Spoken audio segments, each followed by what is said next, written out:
friends, this is Siddharth, and today I am here with linear equations part 7. If you watch all my linear equation videos right from part 1, you can understand it more.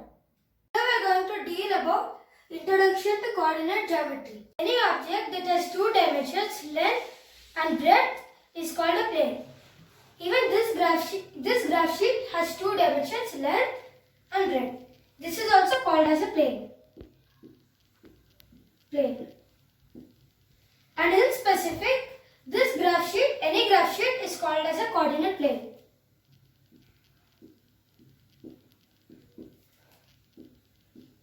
Coordinate plane. In a graph sheet, I do two perpendicular lines. You can draw, I do two perpendicular lines, and the intersecting point of them is called the origin. You have to write 0 near the origin.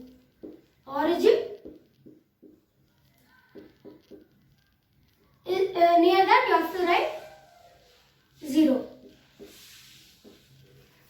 To the right side of the origin, which is from here to here, is known as positive x-axis.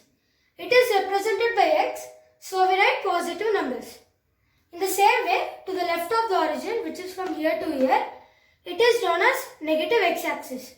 It is represented by x dash, so we write negative numbers. And above the origin, it is called positive y-axis. It is represented by y, so we write positive numbers. In the same way, below the origin, it is represented by negative y-axis. It is represented by y dash, so we write negative numbers. These horizontal and vertical lines divided graph sheet into 4 parts.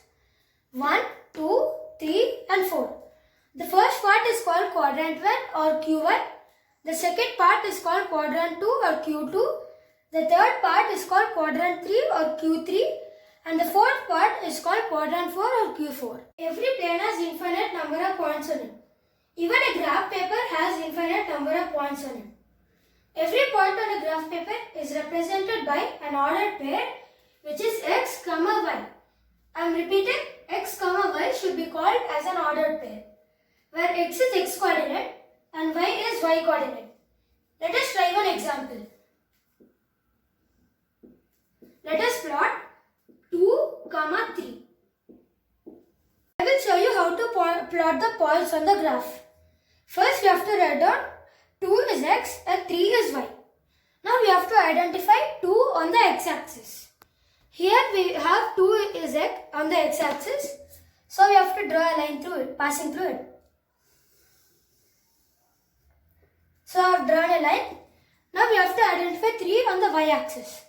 Here we have identified 3 is on the y-axis. We have to draw a line passing through 3.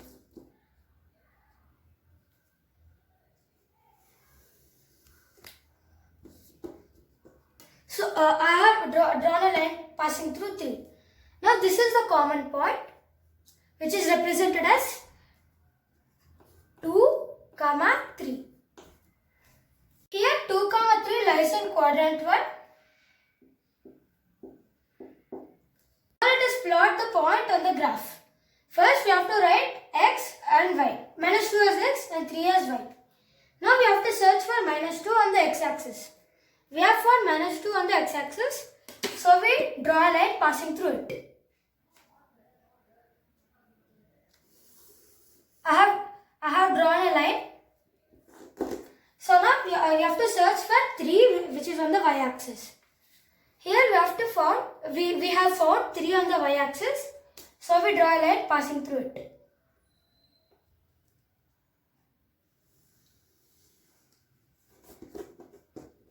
This is the common intersection point of minus 2, 3.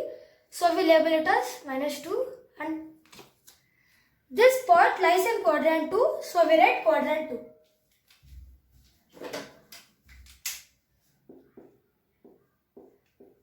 Let us plot another 2 points. Now let us plot the first one. Here now I will teach you how to plot points without drawing lines. Here we have to find minus 2 on the x-axis. Here it is minus 2, so you have to imagine as a line. And here and minus 3 is on the y-axis. We have to search for minus 3. Here is minus 3. So imagine like drawing a line. Here they meet here. So this point is named as minus 2, minus 3. As this lies on Q3, we write Q3. Q3. Now let us plot this one. Here x is 2, y is minus 3.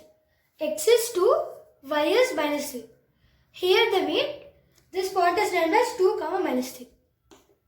2, minus 3. As this lies on quadrant 4, we write Q4. So friends, here is the homework. Plot these points and identify the quadrants in the graph and check the answers in the description below. And if you like the video, give it a big thumbs up and don't forget to subscribe.